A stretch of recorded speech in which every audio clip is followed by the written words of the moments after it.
আল্লাহ সুবহানাহু ওয়া তাআলা অনেকগুলো ইবাদতের মৌসুম আমাদেরকে দিয়েছেন। তার মধ্যে একটি অন্যতম মৌসুম হলো মৌসুম আল হজ। আল কোরআনে আল্লাহ সুবহানাহু ওয়া তাআলা বলেছেন, আল হজ্জু আশহুরুম মা'লুমাত ফামান ফারাদা ফীহিন্না আল হজ্জ ফালা রাফাথা ওয়ালা ফুসুকা ওয়ালা জিদালা ফিল হজ। হজ কয়েকটি মাস, যারা এই মাসগুলোতে হজের নিয়ত করে তারা কোনো অশ্লীল কথা, কাজ, পাপাচার কিংবা ঝগড়াঝাটিতে লিপ্ত হবে না। হজ ইসলামের অন্যতম রোকন, আমরা সকলেই জানি, এবং এতটাই গুরুত্বপূর্ণ, জীবনে মাত্র একবার হজ ফরজ হলেও আল কোরআনের অনেকগুলো আয়াতে এর আলোচনা রয়েছে। সূরাতুল বাকারা, সূরাত আলে ইমরান, সূরাতুল মাঈদা, সূরাতুত তাওবাহ এবং সূরাতুল হজ। আল হজ আল কোরআনের 114 সূরার একটা সূরার নাম। ইসলামের 5টা রকম, মাত্র একটা রকমের নামই সূরার নামকরণ করা হয়েছে, সূরাতুল হজ। এতে বোঝা যায় হজ জীবনে একবার ফরজ হলেও এর গুরুত্ব অপরিসীম, এর প্রভাব অপরিসীম, এবং এই হজের মধ্য দিয়েই বিশ্বের সকল মানুষ নিষ্পাপ হয়ে যাওয়ার সুযোগ আছে। হজ সম্পর্কিত যে ফজিলতের বর্ণনাগুলো আমরা রাসূলুল্লাহ সাল্লাল্লাহু আলাইহি সাল্লাম থেকে পাই, সেখানে এমন ঘোষণাই দেওয়া হয়েছে। নবী সাল্লাল্লাহু আলাইহি সাল্লাম বলছেন, মান হাজ্জা ফালাম ইয়ারফুথ ওয়ালাম ইয়াফসুক রাজাআ কায়াউমি ওয়ালাদাতহু উম্মুহ। যে ব্যক্তি হজ করলো এবং হজের মধ্যে সে কোনো অশ্লীল কথা কাজে লিপ্ত হলো না এবং সে কোনো পাপাচারেও লিপ্ত হলো না, তাহলে সে, তার মা যেদিন তাকে নিষ্পাপ রূপে প্রসব করেছিল সেরকম নিষ্পাপ রূপেই সে ফিরে আসলো। সুবহানাল্লাহ। মূলত এটাই হচ্ছে হজ্জে মাবরুরের সংজ্ঞা। অনেকে আমাদেরকে জিজ্ঞেস করেন, হজ্জে মাবরুরের অনেক ফজিলতের কথা শুনি, মা হুয়াল হজ্জুল মাবরুর? আল হজ্জুল মাবরুর কাকে বলা হয়? রাসূল সাল্লাল্লাহু আলাইহি সাল্লাম সেই সংজ্ঞাটা কিন্তু এখানে দিয়ে দিলেন। একটা ইখলাস নিয়ে আল্লাহ সুবহানাহু ওয়া তাআলার সন্তুষ্টি অর্জনের উদ্দেশ্যে এবং তার সঠিক নৈকট্যপ্রাপ্ত বান্দা হওয়ার উদ্দেশ্য নিয়ে যে ব্যক্তি হজ করবে এবং তাতে কোনো ধরনের অশ্লীলতা বা পাপাচারের চর্চা করবে না, এটাই হলো হজ্জে মাবরুর। যার আরেকটা ফজিলতের কথা তিনি বর্ণনা করেছেন, আরেকটি হাদিসে বলেছেন, আল হজ্জুল মাবরুর লাইসা লাহু জাযাউন ইল্লাল জান্নাহ। হজ্জে মাবরুর, তার পুরস্কার জান্নাত ছাড়া আর কিছু নয়। সুবহানাল্লাহ। বিশাল আল্লাহর এই যে নৈকট্য অর্জন, আল্লাহর সন্তুষ্টি অর্জন, দিন ইসলামের এই যে অবিরাম অনুসরণের মধ্য দিয়ে একটা সুন্দর সুশৃঙ্খল ইমানি জীবন গড়া কিংবা তৈরি করা, উদ্দেশ্য তো অন্যতম একটা উদ্দেশ্য হলো কি? জান্নাত লাভ। আর এই সুসংবাদ তো আল্লাহ তাআলাই দিয়েছেন এবং তো রাসূল সাল্লাল্লাহু আলাইহি সাল্লামও দিয়েছেন। এতগুলো ইবাদত আমরা করছি, প্রত্যেকটা ইবাদত আপনাকে জান্নাতের দিকেই নিয়ে যায়। প্রত্যেকটা বের পুণ্য আমাদেরকে জান্নাতের দিকেই নিয়ে যায়। রাসূল সাল্লাল্লাহু আলাইহি ওয়াসাল্লাম অন্য হাদিসে সেটা বলেছেন। কিন্তু আমাদেরকে নিশ্চিত করতে হবে যে আমরা আল্লাহর জন্য এটা করছি। আল কোরআনে আল্লাহ সুবহানাহু ওয়া তাআলা বলছেন, ওয়া আতিমুল হজ্জা ওয়াল উমরাতা লিল্লাহ। হজ এবং উমরাহ আল্লাহর জন্য করো, আল্লাহর জন্য সম্পন্ন করো। তাহের ইবনে আশুর, তিনি বিখ্যাত একজন মুফাসসির ছিলেন, তিনি বলেন যে আল্লাহ সুবহানাহু ওয়া তাআলা এখানে হজকে তার জন্য করার স্পেশাল নির্দেশনা দিয়েছেন, কারণ অন্যান্য ইবাদতগুলো এক্সক্লুসিভলি মানুষ আল্লাহর জন্যই করে, যেমন সালাত, এর পেছনে সাধারণত দুনিয়ার কোনো উদ্দেশ্য থাকে না। সিয়াম, সেটা তো আল্লাহ সুবহানাহু ওয়া তাআলা নিজেই বলে দিয়েছেন, যেহেতু মানুষের পক্ষে প্রকাশ্যে সিয়াম রাখা সম্ভব না, সে গোপনেই রাখে, আল্লাহই জানেন সে সত্যিকার সিয়াম রেখেছে কিনা, যে জন্য তিনি বলেছেন আস-সাওমুলি। কিন্তু হজের মধ্যে একটা সুযোগ আছে, যে এটা আল্লাহ ছাড়া অন্য কোনো উদ্দেশ্য হতে পারে। এবং এমনটাই করতো মুশরিকরা, তারা হজের কিছু অংশ তাদের দেবদেবীর উদ্দেশ্যে উৎসর্গ করত। আর আমাদের বাংলাদেশের হাজি সাহেবরা তারা অনেক সময় হজ করে থাকে নির্বাচনে জেতার উদ্দেশ্যে, আলহাজ পদবি বা লকব অর্জনের জন্য। ফলে আল্লাহ তাআলা বলে দিয়েছেন, নো, হজের মধ্যে আল্লাহ ছাড়া আর কারো কোনো অংশ নাই। এটা একটা তাদরিব, এটা একটা ট্রেনিং। কিন্তু হজের একটা বড় সফরে প্রত্যেকটা কাজ আপনি আল্লাহর জন্য করছেন। আরেকটা আয়াতে আল্লাহ সুবহানাহু ওয়া তাআলা বলছেন, ওয়ালিল্লাহি আলান নাসি হিজ্জুল বাইতি মান ইসতাতাআ ইলাইহি সাবিলা। আর আল্লাহর জন্য, অর্থাৎ আল্লাহর উদ্দেশ্যে যেন মানুষ হজটা করে, সেই জন্য তিনি বলছেন, আর আল্লাহর জন্য মানুষের উপর, সামর্থ্যবানদের উপর হজ ফরজ। তাহলে ফরজ হজটাও আপনি আল্লাহর জন্যই আদায় করবেন, আর নফল হজ সেটাও আল্লাহর জন্য। ফরজ, নফল, সুন্নাহ, মুস্তাহাব প্রত্যেকটা ভালো কাজ কার জন্যে? আল্লাহর জন্যে। আল্লাহ ছাড়া আর কারো জন্যে আর কারো উদ্দেশ্যে যদি কোনো কাজ করা হয় তাহলে সেখানে ইখলাসটা বিঘ্নিত হয়।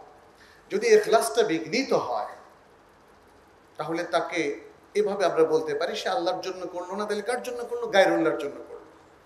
গায়রুল্লাহর জন্য কোনো ইবাদত করা, সেটা ইভেন মুস্তাহাব পর্যায়ের হলেও সেটা শিরকে পর্যবসিত হয়। আল্লাহ সুবহানাহু ওয়া তাআলা তো বারবার আমাদেরকে সে কথাই বলেছেন, ওয়াকাদা রাব্বুকা আল্লা তা'বুদু ইল্লা ইয়্যাহ। তোমার রব নির্দেশ দিয়েছেন যে তার ছাড়া আর কারো ইবাদত করা যাবে না, শুধু তার ইবাদত করতে হবে। এবং তিনি আরো বলেছেন, শিখিয়ে দিয়েছেন আমাদেরকে যেন আমরা ঘোষণা করি, ইন্না সলাতি ওয়া নুসুকি ওয়া মাহইয়ায়া ওয়া মামাতি লিল্লাহি রাব্বিল আলামিন। আমার সালাত, আমার কুরবানি এবং ইবাদত, আমার জীবন এবং আমার মরণ রাব্বুল আলামিন আল্লাহর জন্য, আল্লাহর জন্যই নিবেদিত করতে হবে। অতএব যেই ইবাদতগুলো আল্লাহ আমাদের উপর ওয়াজিব এবং ফরজ করে দিয়েছেন, অথবা যে ইবাদতগুলো আমাদের জন্য রেকমেন্ড করেছেন, উত্তম কাজ বলে তিনি ঘোষণা করেছেন, এর প্রত্যেকটা ইবাদত আল্লাহর জন্যই করতে হবে। আমরা হজের নানামুখী ফজিলত দেখি। হজের দুনিয়া এবং আখিরাতমুখী দুই ধরনেরই বেনিফিট রয়েছে, মানাফে। সেই ঘোষণাটা যখন তিনি ইব্রাহিম আলাইহিস সালামকে হজের ঘোষণা দিতে বললেন তখনই উল্লেখ করে দিয়েছেন। সূরা আল হজের মধ্যেই আল্লাহ সুবহানাহু ওয়া তাআলা সেই ঘোষণাটাকে উদ্ধৃত করলেন। তিনি ইব্রাহিম আলাইহিস সালামকে বলেছিলেন, ওয়াআদ্দিন ফিন নাসি বিল হজ্জি ইয়াতুকা রিজালান ওয়া আলা কুল্লি গামিরিন মিন কুল্লি ফাজ্জিন আমিক লিয়াশহাদু মানাফিআ লাহুম। আর তুমি মানুষের মধ্যে হজের ঘোষণা দাও, মানুষ পদব্রজে আসবে পায়ে হেঁটে, এবং প্রত্যেক ক্ষীণকায় উটের পিঠে চড়ে দূর দূরান্ত হতে যেন তারা তাদের জন্য যা কিছু কল্যাণকর সেটাকে প্রত্যক্ষ করে।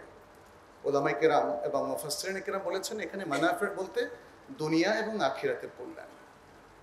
হজের মধ্যে দুনিয়া এবং আখিরাতের উভয় কল্যাণই রয়েছে।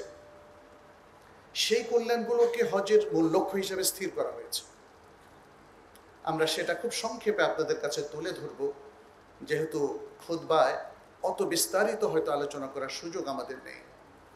হজের যে মূল উদ্দেশ্য, যে উদ্দেশ্য বাস্তবায়নের জন্য আল্লাহ সুবহান তাআলা হজকে পালনের নির্দেশ দিয়েছেন, এবং রাসূল সাল্লাল্লাহু আলাইহি সাল্লাম তিনি নিজে হজ করে মুসলিম উম্মাহকে দেখিয়ে দিয়েছেন এর উদ্দেশ্য কি, কিভাবে এটিকে পরিপালন করতে হয়, আদায় করতে হয়, এবং হজের প্রভাবে উম্মাহ কিভাবে আলোকিত হয়, সমৃদ্ধ হয়, সুন্দর হয় তাদের জীবন, সমাজ এবং রাষ্ট্র, সেটি তিনি দেখিয়ে দিয়েছেন বিদায় হজে। বিদায় হজের পুরোপুরি বর্ণনা আপনারা পাবেন হাদিসে জাবের ইবনে আব্দুল্লাহ রাদিয়াল্লাহু তাআলা আনহুর সেই দীর্ঘ হাদিসটিতে, যেখানে তিনি রাসূল সাল্লাল্লাহু আলাইহি ওয়াসাল্লামের হজ বর্ণনা করেছেন, এবং এটি সহিহ মুসলিমের 2840 নম্বর হাদিস। পুরো ডিটেলস বর্ণনা করা হয়েছে। রাসূল সাল্লাল্লাহু আলাইহি ওয়াসাল্লাম হজের ঘোষণা দিলেন, লক্ষ জনতা তার সাথে হজ করতে আসলো, কেন আসলো সেটিও তিনি বলে দিয়েছেন। প্রত্যেক মানুষের হৃদয়ের কোণে একটা সুপ্ত ইচ্ছা ছিল, সেটা ছিল যে রাসূল সাল্লাল্লাহু আলাইহি সাল্লামের সাথে তারা হজ করবে, তারা দেখবে কি তিনি করেন, কিভাবে তিনি হজ করেন। কাছ থেকে তাকে দেখে প্রত্যেকটা কাজে তাকে অনুসরণ করার বাসনা তারা পোষণ করেছিলেন। সুবহানাল্লাহ। আজকে আমাদের প্রত্যেক হাজির সেটা পোষণ করা উচিত, কারণ আজকে তো হাদিসগুলো আমাদের কাছে আছে না? কিতাবুল হজ, রাসূল সাল্লাল্লাহু আলাইহি সাল্লামের হজের পরিপূর্ণ বর্ণনা। বরং তখন একটু কঠিনই ছিল, যারা তার একদম কাছে ছিলেন তারা জানতেন, কিন্তু যারা একটু দূরে ছিলেন, একটু দূর থেকে যারা, যেমন ধরেন 20 গজ 50 গজ দূরে যারা, তারাও কিন্তু অত ভালোভাবে দেখতে পারে না। কিন্তু আজকে আমাদের কাছে রাসূল সাল্লাল্লাহু আলাইহি সাল্লামের হজ সম্পর্কিত সকল তথ্য ভাণ্ডার কিন্তু উন্মুক্তই আছে। এমন নয় যে এগুলো আমরা ধরতে পারবো না, জানতে পারবো না। যদিও আমাদের অধিকাংশ মানুষ চটি বইগুলোর প্রতি বেশি নির্ভরশীল। কিতাবুল হজ, কয়জন হাজি পড়েছেন? এই বছরও তো প্রায় 90,000-এর কাছাকাছি হাজি যাচ্ছেন। হজের এই যে হাদিসগুলো, কয়টা হাদিস হবে? এগুলো কিন্তু আমাদের হাজি সাহেবরা সাধারণত পড়েন না, পড়ার জন্য বলা হয় না। আর বিশেষ করে হাদিসু জাবির ইবনে আব্দুল্লাহ, আমি মনে করি যারা হজ করতে যাচ্ছেন তাদের প্রত্যেকেরই এই হাদিসটা অন্তত একবার, আরবিটা না পারলে বাংলাটা পড়া উচিত। আপনার জানা উচিত রাসূল সাল্লাল্লাহু আলাইহি সাল্লাম কিভাবে হজ করেছেন এবং তার সাথী সাহাবায়ে কেরাম তারা কিভাবে তাকে অনুসরণ করেছে। এবার আসি আমরা হজের লক্ষ্য উদ্দেশ্য নিয়ে কিছু কথা বলবো বা সেই প্রসঙ্গে, কারণ হজের এই যে বেনিফিটগুলো, লক্ষ্য উদ্দেশ্যগুলো, এগুলো কমন। ব্যাপারটা এমন নয় যে শুধু হাজি সাহেবরাই এগুলো পরিপালন করবেন আর আমরা কিছুই করব না। প্রথম যে লক্ষ্য এবং উদ্দেশ্য পুরো হজ এবং উমরার কার্যক্রমের মধ্যে স্থির করা হয়েছে আল কোরআন এবং আস-সুন্নাহর আলোকে, সেটি হচ্ছে তাহকিক আত-তাওহীদ ওয়াল ঈমান। তাওহীদ এবং ঈমানকে প্রতিষ্ঠিত করা, হজের সকল কার্যক্রমের মধ্য দিয়ে তাওহীদকে প্রতিষ্ঠা করা। যারা তাওহীদকে প্রতিষ্ঠা করবেন তাদের প্রথম কর্তব্য হচ্ছে তাওহীদকে বোঝা, তাওহীদটা কি এবং তাওহীদের বাস্তবায়নটা কিভাবে হবে। এই জন্য হাজি সাহেবরা আমাদের দেশে তারা সবসময় আগ্রহী হচ্ছে কিভাবে হজ করবেন সেটা নিয়ে, কিন্তু হজের যে পূর্ব শর্তগুলো আছে, লক্ষ্যমাত্রাগুলো আছে, সেগুলো না বুঝলে আপনার হজটা প্রায় ব্যর্থ হয়ে যাওয়ার সম্ভাবনা। আপনি যদি তাওহীদকে ধারণ করতে না পারেন হজের এই কার্যক্রমের মধ্য দিয়ে, তাহলে আপনার হজ মাবরুর হবে কি করে? তাওহীদের অর্থ একত্ববাদ, এটা জানলে যথেষ্ট নয়। দেখুন, শুরু থেকেই তো তাওহীদের চর্চা শুরু হয়ে গেছে। আপনি যখন মিকাতে পৌঁছবেন, ইহরামের নিয়ত করবেন, কি বলবেন আপনি? লাব্বাইকা উমরাতান, লাব্বাইকা। লাব্বাইকা এটা তাওহীদের স্লোগান, কিন্তু এর অর্থটা কি? হে আল্লাহ, তোমার কাছে হাজির।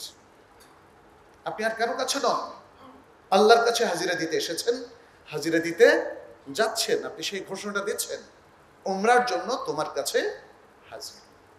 আর হজের ক্ষেত্রে আপনি বলবেন লাব্বাইকা হাজ্জান। কিরান হাজি বলবেন লাব্বাইকা উমরাতান ওয়া হাজ্জান। এরপরে তাওহীদের ঘোষণা অনবরত আপনাকে দিয়ে যেতে হবে যতক্ষণ আপনি ইহরাম অবস্থায় থাকেন। লাব্বাইক আল্লাহুম্মা লাব্বাইক, লাব্বাইক লা শারীকা লাকা লাব্বাইক, ইন্নাল হামদা ওয়ান নি'মাতা লাকা ওয়াল মুলক লা শারীকা লাক। সুবহানাল্লাহ, মন জুড়িয়ে যায়।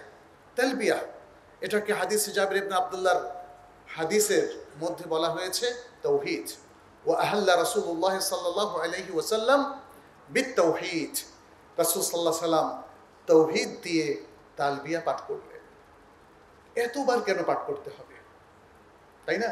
যারা উমরা করবেন তারা সেই যে শুরু করবেন তালবিয়া, তাদের তালবিয়া শেষ হবে যখন তিনি তাওয়াফ শুরু করবেন, তার আগ মুহূর্তে তার তালবিয়া শেষ হবে।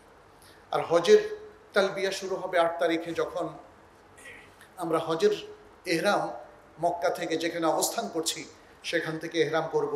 সেখান থেকে নিয়ে পুরো 8 তারিখ, মানে পুরো দিনই আপনি কিছুক্ষণ পর পর তালবিয়া পাঠ করতে থাকবেন ইহরাম অবস্থায়, যেহেতু আপনি আছেন।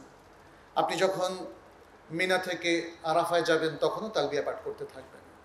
আপনি যখন আরাফাতে অবস্থান করবেন তখনও তালবিয়া পাঠ করবেন, সাথে আরও কিছু দোয়া পাঠ করবেন যেটা রাসূল সাল্লাল্লাহু আলাইহি ওয়াসাল্লাম শিখিয়ে দিয়েছেন। সেই দোয়াটাও হচ্ছে দোয়া উত তাওহীদ, লা ইলাহা ইল্লাল্লাহু ওয়াহদাহু লা শারীকা লাহু লাহুল মুলকু ওয়া লাহুল হামদ ওয়া হুয়া আলা কুল্লি শাইইন কাদির। রাসূল সাল্লাল্লাহু আলাইহি ওয়াসাল্লাম বলেছেন, ওয়া খায়রু মা আনা কুলতু ওয়ান নাবিয়্যুনা মিন ক্বাবলি লা ইলাহা ইল্লাল্লাহু ওয়াহদাহু লা শারীকা লাহু লাহুল মুলকু ওয়া লাহুল হামদ ওয়া হুয়া আলা কুল্লি শাইইন কাদির। তিনি বলেছেন এই দোয়াটা হচ্ছে আমি এবং আমার পূর্ববর্তী নবীগণ যে দোয়াটা করেছিলেন তার মধ্যে সর্বোত্তম। সুবহানাল্লাহ। তাহলে আমরা জেনে ফেললাম না এটা? আমরা কি পড়ি প্রতিদিন? এই দোয়াটা কি শুধুই আরাফার মধ্যে সীমাবদ্ধ? আপনি দেখবেন প্রত্যেক 5 ওয়াক্ত সালাতের পরে এই দোয়াটা আছে। আমরা কি পড়ছি কিনা? নাকি তাড়াহুড়ো করে বের হয়ে যাচ্ছি দুনিয়ার আকর্ষণে, তাই না? এই যে মসজিদ, তার আশেপাশে কিন্তু বাজার। আমাদের অধিকাংশ ভাইয়েরা বা মুসল্লিরা অল্প সংখ্যক ছাড়া তারা কিন্তু দুনিয়ার আকর্ষণই বেশি বোধ করেন। দুনিয়া আমাদেরকে আকর্ষণ করবে তাতে সমস্যা নেই, বৈধভাবে যদি দুনিয়া তালাশ করি, কিন্তু আমাদের মূল আকর্ষণ থাকা উচিত আখিরাত। মূল আকর্ষণের জায়গা থাকা উচিত আখিরাতে আল্লাহর সন্তুষ্টি অর্জন এবং তার নাজাত লাভ ইত্যাদি। হজ সে মহান শিক্ষাটা আমাদেরকে দেয়। আপনি তাওয়াফের মধ্যে দেখবেন যে আপনি রুকনুল হাজার আল আসওয়াদে কি বলছেন? আল্লাহু আকবার। প্রত্যেকবার আল্লাহু আকবার বলে আপনি ইশারা করছেন অথবা চুমু খাচ্ছেন বা স্পর্শ করছেন। এরপরে রুকনুল ইয়ামানি থেকে আপনি আল্লাহর কাছে দোয়া করছেন। দোয়াটাও তৌহিদের একটা আমল কিন্তু, কারণ দোয়া আল্লাহ ছাড়া আর কারো কাছে কি করা যায়? বারাকা, রহমত, তৌফিক আল্লাহ ছাড়া কি আর কারো কাছে চাওয়া যায়? চাওয়া যায় না। এটা প্রকৃত উবুদিয়তের কাজ, আল্লাহর ইবাদত করা, আল্লাহর কাছে চাওয়া, আল্লাহ ছাড়া আর কারো উপর তাওয়াক্কুল না করা, আল্লাহর প্রতি পূর্ণ ঈমান পোষণ করা, এবং হজের প্রত্যেকটা জায়গায় সেটা সুপ্রতিষ্ঠিত হয় যদি আপনি সচেতনভাবে এই আমলগুলো করেন, যদি আপনি তৌহিদের জ্ঞানটাকে অর্জন করে তারপর হজ করেন, যদি আপনি ঈমানের মূল মাসআলাগুলো বুঝে নিয়ে তারপরে হজ করেন, তখন আপনি দেখবেন হজের প্রত্যেকটা কাজের মধ্যে ঈমানের সুস্পষ্ট ছাপ রয়েছে, তাওহীদের সুস্পষ্ট আমল রয়েছে। প্রত্যেকটা কাজের মধ্যে তাওহীদি আমলের একটা প্রভাব এবং চিহ্ন রয়েছে। ফলে হজ আমাদের চেতনাকে নতুন করে উজ্জীবিত করে, আমাদের ঈমানটাকে পরিপূর্ণ করে দেয়, আমাদের তাওহীদের নলেজটাকে কমপ্লিট করে দেয় এবং পরিপূর্ণ মুমিনে পরিণত করে। দ্বিতীয় যে বিষয়টা হজের মূল শিক্ষা, সেটি হচ্ছে তাহকীকুল উবুদিয়্যাহ। তাহকীকুল উবুদিয়্যাহ, উবুদিয়্যাহ শব্দটা ইবাদা থেকে এসেছে। ইবাদা, ইবাদা কার কাজ? আল্লাহর না বান্দার? বান্দার কাজ। আল্লাহ আমাদের ইলাহ, তিনি মাবুদ। ইলাহ হওয়ার অর্থই হচ্ছে সে মহান সত্তা যার ইবাদত করা হয়। অতএব বান্দা যখন বলবে লা ইলাহা ইল্লাল্লাহ, আল্লাহ ছাড়া সত্যিকার আর কোনো ইলাহ নেই, এই ঘোষণা শুধু মুখের ঘোষণা নয়, এর মধ্যে রয়েছে ইবাদতের ঘোষণা।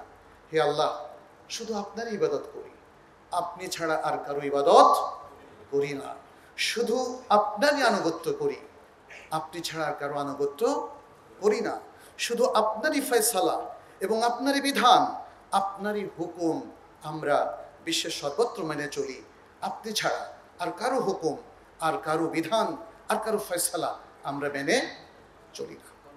ইয়্যাকা না'বুদু ওয়া ইয়্যাকা নাস্তাঈনের মধ্যে সে একই ঘোষণা প্রত্যেক রাকাতে সূরাতুল ফাতিহা আমরা পড়ছি, তাই না? তাওহীদের ঘোষণা কিন্তু এগুলো, ইয়্যাকা না'বুদু ওয়া ইয়্যাকা নাস্তাঈন, তাওহীদের ঘোষণা। অতএব লা ইলাহা বলে আমরা মূলত ঘোষণা দিচ্ছি আমাদের সকল ইবাদত একমাত্র আল্লাহর জন্যে। ফলে আমরা প্রত্যেকটা জায়গায় দেখেন আমাদের উবুদিয়তটাকে প্রতিষ্ঠিত করছি। আসলে সত্যিকার অর্থে তাওহীদকে বুঝে নিই, যদি তাওহীদকে প্রতিষ্ঠা করি তাহলে উবুদিয়ত প্রতিষ্ঠা হয়। আর তাওহীদের অর্থের মধ্যে যদি গরমিল থাকে, উল্টো পাল্টা চিন্তাভাবনা চলে আসে, তাহলে উবুদিয়ত অর্জিত হয় না।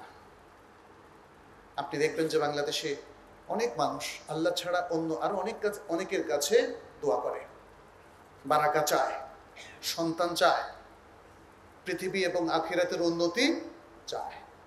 তারা কবরের কাছে গিয়েও নানা ধরনের ইবাদত করে না? দরগায় তারা মানত করে, তারা মাজারে পয়সা দেয়। ইন্না লিল্লাহি ওয়া ইন্না ইলাইহি রাজিউন। আল্লাহর কাছে আমরা এই সকল কাজ থেকে পানাহ চাই। তাদের প্রবলেমটা কোথায় জানেন?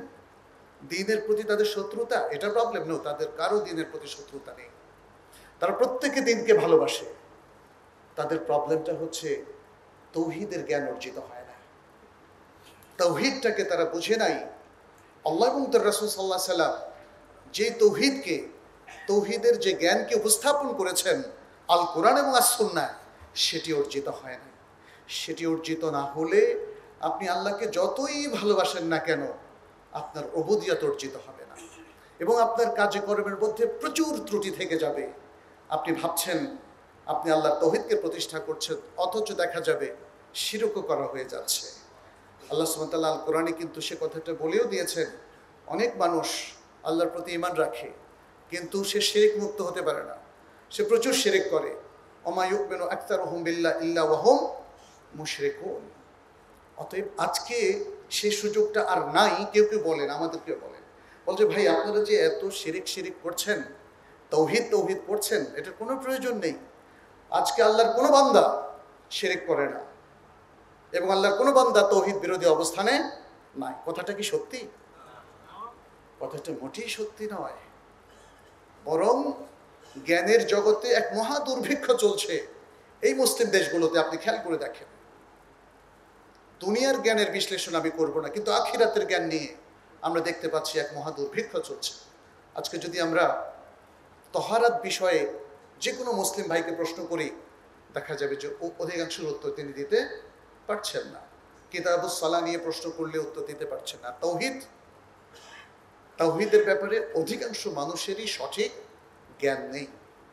এটার কারণ হচ্ছে তাওহীদের আলোচনা আসলে মানুষ মনে করে এটা ফিলসফিক্যাল আলোচনা, দার্শনিক আলোচনা। যাই হোক, আমরা দ্বিতীয় যে বিষয়টা বললাম সেটি হচ্ছে উবুদিয়াহ। আল্লাহর বান্দা হওয়ার জন্যই হাজী সাহেবরা মক্কা মদিনায় গমন করছেন, উমরা করছেন, হজ করছেন, তাওয়াফ করছেন, সাই করছেন। মিনায় তাদের ওকুফ, আরাফাতে তাদের ওকুফ এবং মুজদালিফাতে তাদের ওকুফ আল্লাহর বান্দা হওয়ার জন্য। এবং এই জন্যই আল্লাহ সুবহানাহু ওয়া তাআলা আরাফাত দিন তিনি নিচের আসমানে চলে আসেন। যখন হুজ্জাজ বাইতুল্লাহ তারা সকলে আরাফার ময়দানে অবস্থান করে এবং তিনি তাদের প্রতি এতটাই খুশি হন, তিনি ফেরেশতাদের কাছে এই বান্দাদের নিয়ে গৌরববোধ করেন আর জিজ্ঞেস করেন, মা আরাদা হাউলা, এরা কি চায়, এরা কি চায়। মানে কতটা খুশি আল্লাহ তাকে প্রশ্ন থেকে বোঝা যায়। আল্লাহ কি জানেন না এরা কি চায়?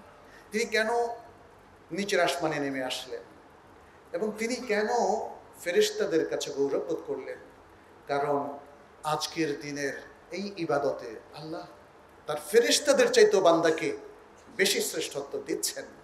কারণ এই বান্দারা যারা কথায় কথায় ভুল করে, যারা আল্লাহর নাফরমানি করে, তার রাসূল সাল্লাল্লাহু আলাইহি সাল্লামের সুন্নাহ থেকে যারা দূরে সরে যায়, সেই মানুষেরাই আজকে আল্লাহর কাছে ধর্ণা দিতে এসেছে। তারা আল্লাহর কাছে নিজেদের দীনতাহীনতা প্রকাশ করতে এসেছে। তারা আল্লাহর কাছে নিজেদের অবুদিয়তের সাক্ষ্য দিতে এসেছে। হে আল্লাহ, আমরা তোমারই বান্দা, তোমারই ইবাদত করি, আর কারো ইবাদত করি না। খেয়াল করে দেখুন, আরাফাতের ময়দানে সালাতের পর দুপুর থেকে নিয়ে দীর্ঘ সময় ধরে সূর্যাস্ত পর্যন্ত একটাই কাজ, কি সেটা? দোয়া। দোয়া। রাসূল সাল্লাল্লাহু আলাইহি ওয়াসাল্লাম দোয়া করেছিলেন, আর এই দোয়া আল্লাহর প্রতি বান্দার ঈমান বাড়িয়ে দেয়, আল্লাহর উপর বান্দার তাওয়াক্কুলকে পরিপূর্ণ করে দেয়, আল্লাহর সাথে বান্দাকে একদম সরাসরি কানেক্টেড করে দেয়। ওয়া ইযা সাআলাকা আন্নী ইবাদি ফাইন্নী করিব উজিবু দাওয়াতাদ দাঈ ইযা দাআন ফালিয়াস্তাজিবু লি ওয়া লিয়ুমিনু বি। দেখেন, দোয়া সম্পর্কে তো আল্লাহ বলেছেন, যখন আমার বান্দা আমার সম্পর্কে জিজ্ঞেস করে, আমার কাছে কিছু চায়, আমি তখন তার অতি নিকটে, আমি তখন তার অতি নিকটে। ফাইন্নী করিব, উজিবু দাওয়াতাদ দা, যে দোয়া করে আমি তার ডাকে সাড়া দিই। সুবহানাল্লাহ। অতএব এইভাবেই হজের মধ্য দিয়ে আল্লাহর সাথে বান্দার একটা স্পেশাল কানেকশন তৈরি হয়ে যায়। এতদিন যেখানে ঘাটতি ছিল আমাদের নিজস্ব লোকালয় দেশে, বাংলাদেশে, আমরা হয়তো দেখা যাচ্ছে আল্লাহর সাথে অতটা কানেক্টেড হতে পারিনি, কিন্তু আমাদের উমরা, আমাদের তওয়াফ, মক্কায় আমাদের অবস্থান, বাইতুল্লাহ আমাদের অবস্থান এবং এই আল মাশায়ের আল মুকাদ্দাসে আমাদের অবস্থান আমাদেরকে আল্লাহর সাথে অনেক নিকটবর্তী করে দেয়, জ্ঞানের দিক থেকে, আমলের দিক থেকে, ইমানের দিক থেকে, বরং সব দিক থেকে। তো এই হচ্ছে আমরা যেটা বললাম তৃতীয় মাকসাদ। তৃতীয় যে মাকসাদ সেটি হচ্ছে হজের মধ্যে যে কোনো বদ আখলাক থেকে মুক্ত হওয়ার একটা চমৎকার সুযোগ তৈরি হয়। আর আমাদেরকে সে কথাই বলা হচ্ছে সেটা তোমাদের লক্ষ্য। কি থেকে মুক্ত হওয়া?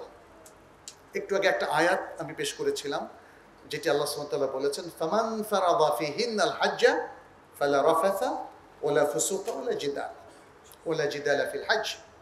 এই তিনটা থেকে মুক্ত থাকা হজের অন্যতম উদ্দেশ্য। কোনো অশ্লীল কথা কাজে লিপ্ত হওয়া যাবে না। ফলে মানে আপনাকে একটা উচ্চ মার্গে, আল্লাহর অবদিয়তের উচ্চ মার্গে নেওয়ার জন্য এহরাম অবস্থায় স্বামী স্ত্রীর মিলনও নিষিদ্ধ। কারণ পবিত্র জায়গায়, পবিত্র মুহূর্তে যখন আপনি ইবাদত করছেন, তখন দুনিয়ার কোনো আকর্ষণই যেন আপনাকে আবদ্ধ না করে। এটা একটা বিষয়। মানুষের মধ্যে অশ্লীলতার অথবা যৌনতার প্রতি আকর্ষণ, এটা মজ্জাগত। এই জায়গায় আল্লাহ কি বললেন? ফালা রাফাথা। পাপের প্রতি মানুষের আকর্ষণ, সেটাও মজ্জাগত। তিনি কি বললেন? ওয়ালা ফুসুকা। আর ঝগড়াঝাটি এটা মানুষের নিত্যদিনকার স্বভাব, একটু কিছুতেই ঝগড়া লেগে যায়। আর আমাদের বাংলাদেশে তো সেটা নিত্যদিনকার ঘটনা। মানুষের মধ্যে অসহিষ্ণুতা প্রবল, সামান্যতে উত্তেজিত হয়ে পড়ে, রিয়াক্টিভ আচরণ করে এবং ঝগড়াঝাটি করে। আল্লাহ বললেন ওয়ালা জিদালা ফিল হজ। এটা জাস্ট একটা উদাহরণ। নবী সাল্লাল্লাহু আলাইহি ওয়াসাল্লাম সে একই কথা বললেন, মান হাজ্জা ফালাম ইয়ারফুত ওয়ালাম ইয়াফসুক। তিনি বিশুদ্ধ হজ, মাবরুর হজের জন্য এটাকে শর্ত করে দিলেন।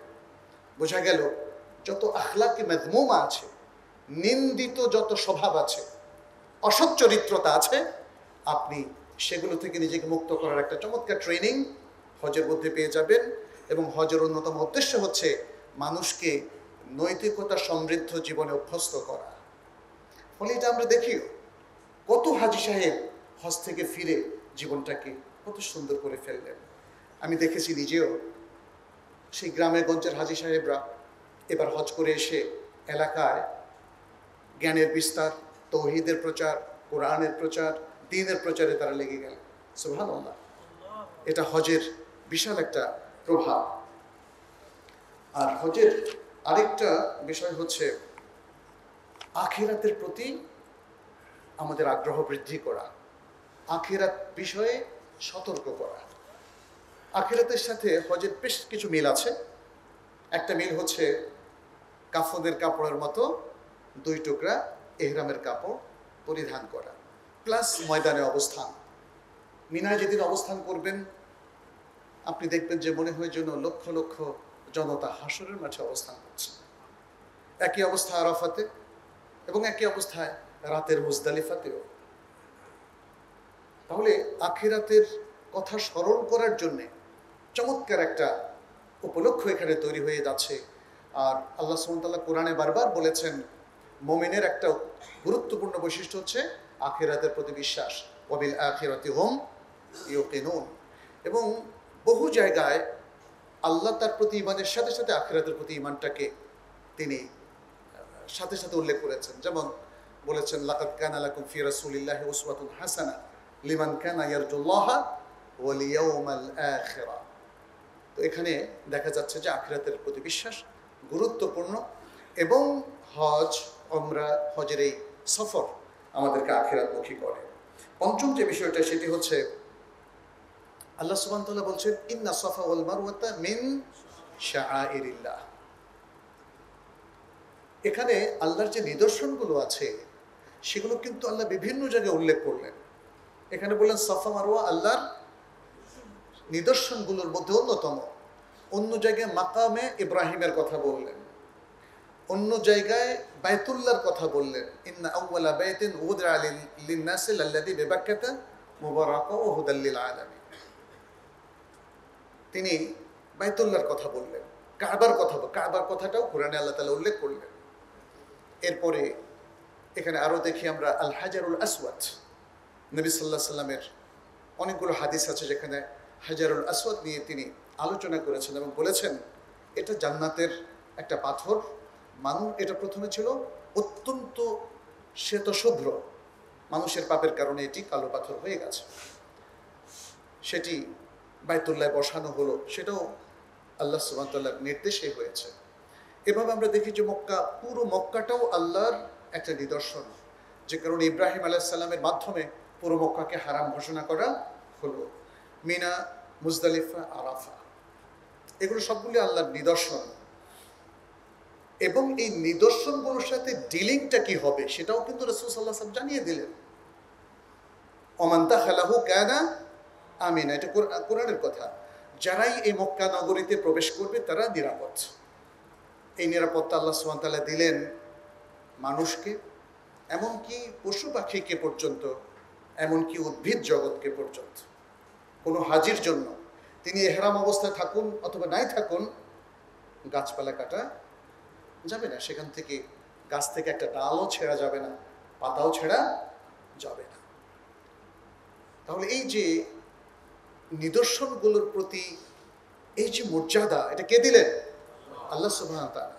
ওমাই ইউআযযিম শাআইরাল্লাহি ফাইন্নাহা মিন তাকওয়াল কুলুব, সূরা আল হজ্জের মধ্যে আল্লাহ তাআলা বলছেন, যারা আল্লাহর নিদর্শন সমূহের প্রতি তাযীম পেশ করে, সম্মান প্রদর্শন করে, এটা তাদের অন্তরের তাকওয়া।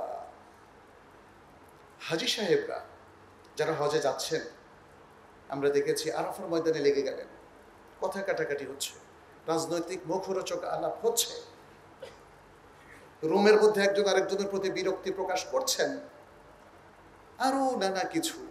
এগুলো কি সম্মান প্রদর্শন হলো? মক্কায়, মদিনায়, মিনায়, মুজদালিফার তাবুতে আমরা দেখতে পেয়েছি প্রচুর কাজ আমাদের অনেক ভাই বোনেরা করেন, যেটা অনাকাঙ্ক্ষিত, যেটা শরিয়া অ্যালাউ করে না। অনেকে মক্কায় বসে বসে নাটক দেখেন, যেহেতু ইন্টারনেট ওপেন, আরো কত কিছু দেখেন, আল্লাহু আলাম, আল্লাহ ভালো জানেন। এটা কিন্তু অসম্মান প্রদর্শন করা হচ্ছে এই পবিত্র জায়গাগুলোর প্রতি। ফলে সম্মান প্রদর্শন করা এটা হজ এবং উমরার অন্যতম উদ্দেশ্য।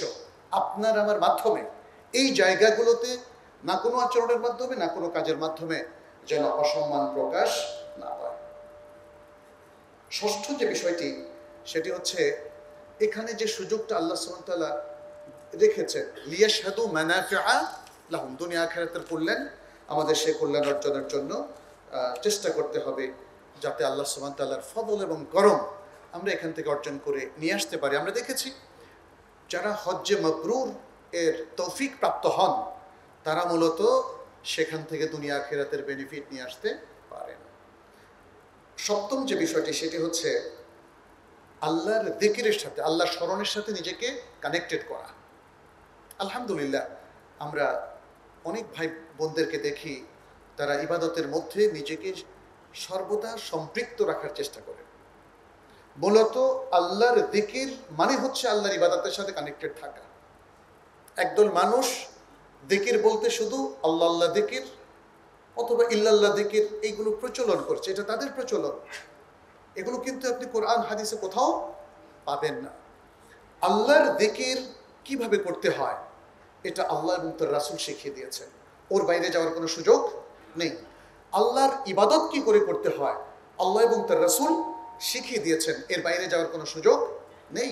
প্রত্যেকটা ইবাদতের ক্ষেত্রে আপনি দেখেন, সালাত, সাওম, হজ, যাকাত, উমরা, কুরবানি ইত্যাদি যে কোনো আমলের ক্ষেত্রে আপনি দেখুন কোরআন এবং সুন্নাহর কোনো না কোনো ইনস্ট্রাকশন এবং নির্দেশনা আছে।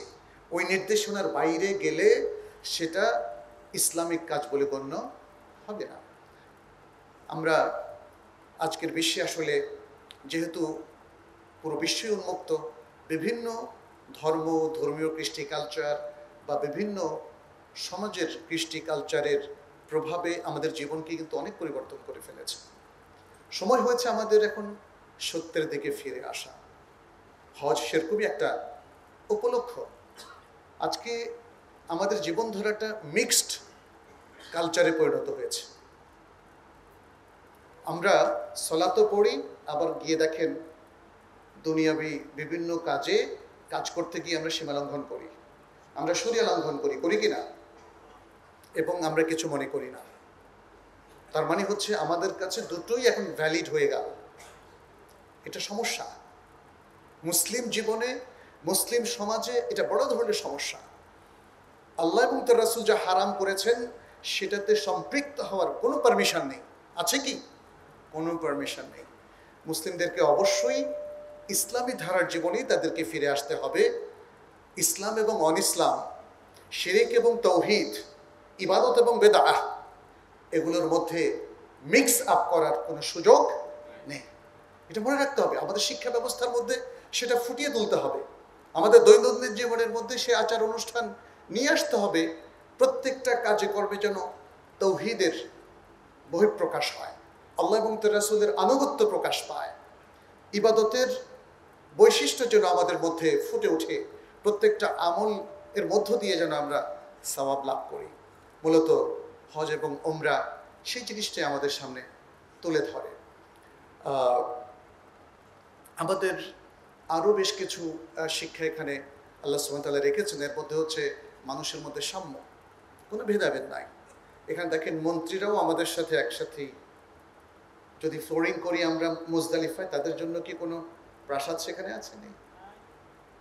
যে কোনো প্রভাবশালী ব্যক্তি, ধনী ব্যক্তি, আর যে কোনো দরিদ্র এবং সাধারণ ব্যক্তি হজের প্রত্যেকটা জায়গায় সমান।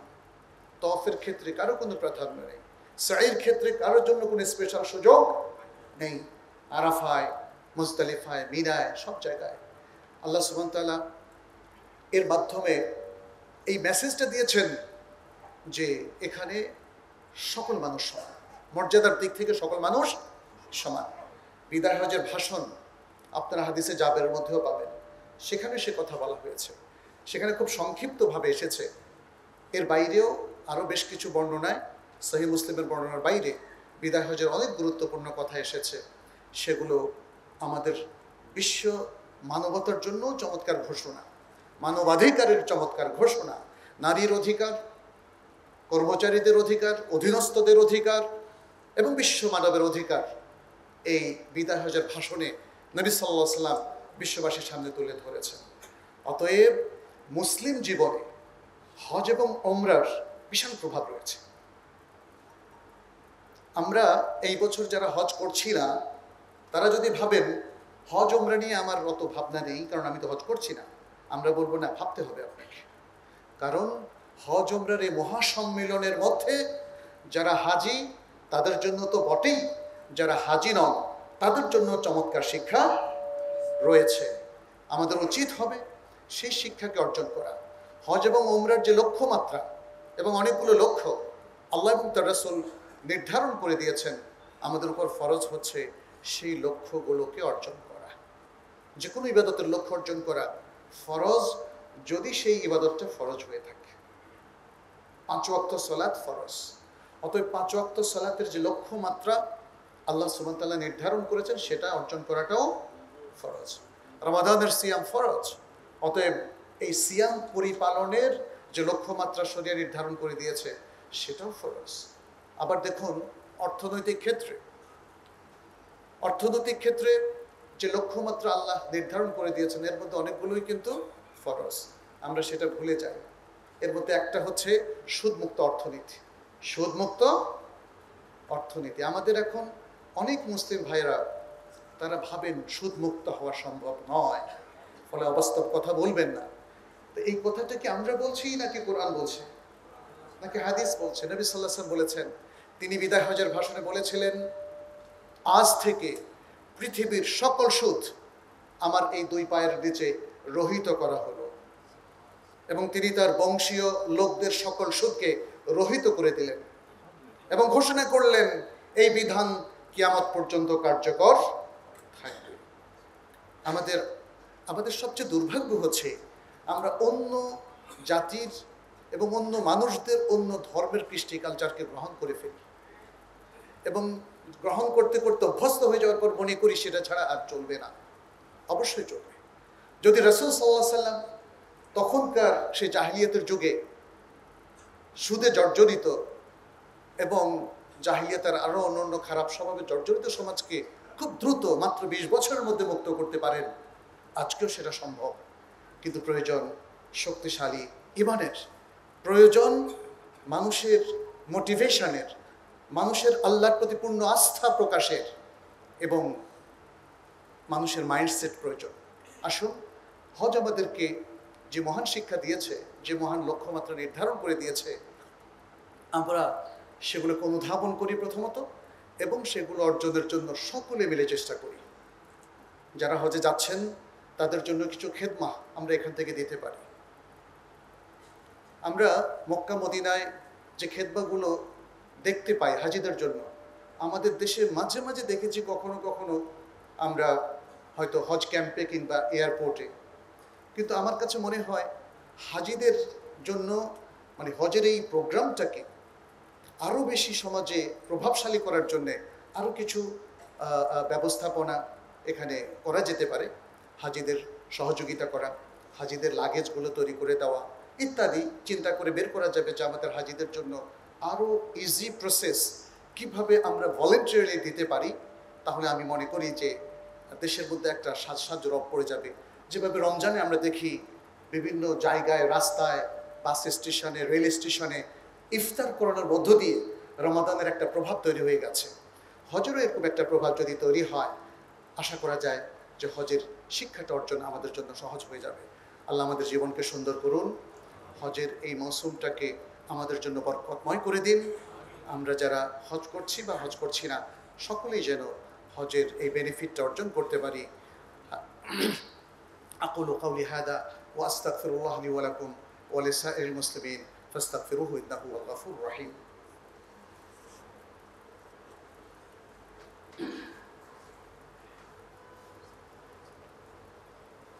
আলহামদুলিল্লাহি রাব্বিল আলামিন ওয়াল আকিবাতু লিল মুত্তাকিন ওয়া উসাল্লি ওয়া উসাল্লিমু আলা নাবিয়িনা মুহাম্মাদিন ওয়া আলা আলিহি ওয়া আসহাবিহি আজমাইন।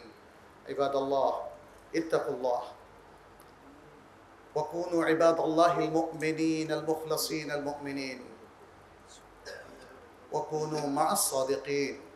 নাসআলুল্লাহ সুবহানাহু আন ইয়াতাকাব্বালা মিন্না ওয়া মিনকুম সালিহাল আমাল ويجعلنا وإياكم من عباده المقربين المتقين إنه ولي ذلك والقادر عليه أيها المسلمون। আল্লাহ সুবহানাহু ওয়া তাআলার কাছে আমরা আমাদের যত বিনয়, মাহাব্বা এবং ভালোবাসা পেশ করছি, কারণ তিনি তার উপযুক্ত সত্তা, তিনি আমাদের আনুগত্যের উপযুক্ত সত্তা, আমাদের ইবাদত পাওয়ার উপযুক্ত সত্তা। আমাদেরকে তিনি যে ইবাদতের সুযোগগুলো দিয়েছেন, আসুন আমরা সেটা গ্রহণ করি। 5 ওয়াক্ত সালাত থেকে আরম্ভ করে ইবাদতের সকল সুযোগ গ্রহণের মধ্য দিয়ে আল্লাহর শ্রেষ্ঠ বান্দা হওয়া যায়। যারা আল্লাহর শ্রেষ্ঠ বান্দা হবেন তারা মূলত সমাজের শ্রেষ্ঠ মানুষ হবেন। এমনটাই তো আমরা দেখেছি সাহাবাদের যুগে, যারা ইসলাম পূর্ব যুগের নানা রকম জীবনযাপন করেছেন, ইসলাম পরবর্তী জীবনে রাসূল সাল্লাল্লাহু আলাইহি সাল্লামের কাছ থেকে শিক্ষা নিয়ে এবং ওহীর জ্ঞানের আলোকে জীবন গঠন করে তারা সেই সমাজের শ্রেষ্ঠ মানুষে পরিণত হয়েছেন। ফলে সমাজকে বিশুদ্ধ করা, সুন্দর করা, এটা তাদের জন্য সহজ হয়ে গেছে এবং আল্লাহ সহজ করে দিয়েছেন। আজকে আমাদের সমাজে সবচেয়ে বড় প্রবলেম হলো এই যে এখানে ভালো মানুষ খুবই নগণ্য সংখ্যক। মানুষ ভালো মন্দে মিশিয়ে, সেটা সত্য, কিন্তু মন্দর ভাগটাই বেশি।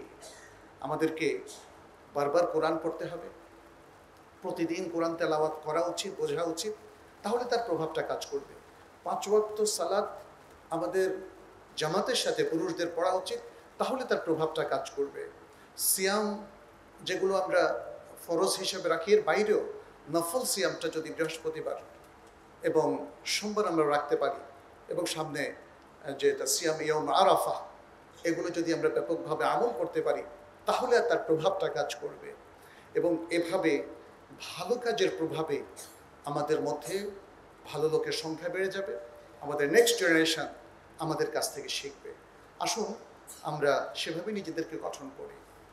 আর এই যে একটা চমৎকার মসজিদ আমরা ঢাকা শহরের বুকে দেখতে পাচ্ছি, তার জন্য ছোট্ট একটা জাস্ট নাসিহা আপনাদের সবার প্রতি, যে মসজিদটাকে আপনারা সকলে মিলে আবাদ করবেন ইনশাআল্লাহ। বিশাল একটা সুযোগ, ঢাকা শহরের প্রাণ কেন্দ্রে বিভিন্ন দিক থেকে আমরা দেখতে পাচ্ছি যে এটা এয়ারপোর্টের কাছে, রেলওয়ে স্টেশন এবং ঢাকা থেকে বাংলাদেশের বিভিন্ন জায়গায় যাওয়ার প্রাণ কেন্দ্র এটা।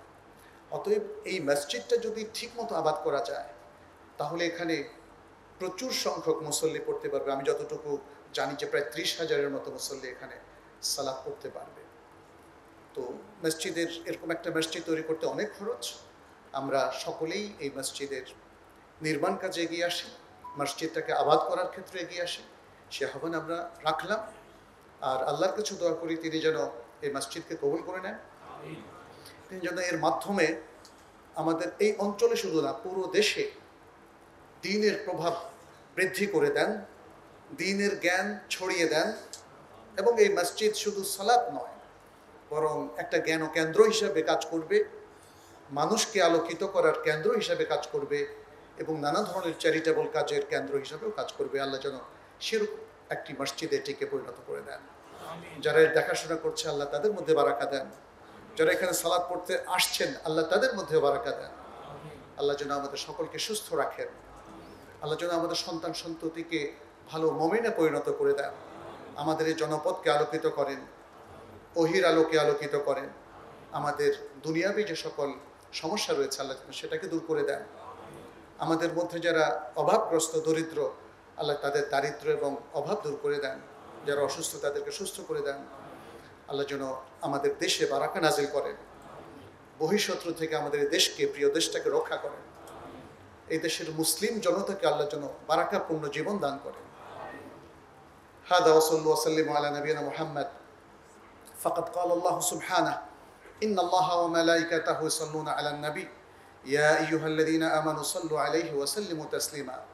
ওয়া ক্বালা আন-নাবিয়্যু সাল্লাল্লাহু আলাইহি ওয়া সাল্লাম মান সাল্লা আলাইয়া মাররাতান সাল্লাল্লাহু আলাইহি বিহা আশারা। আল্লাহুম্মা সাল্লি ওয়া সাল্লিম ওয়া বারিক ওয়া আন'আম আলা নবিয়িনা মুহাম্মদ। وارض اللهم عن الخلفاء الراشدين وعن الصحابة أجمعين وعنا معهم بعفوك وكرمك يا أكرم الأكرمين.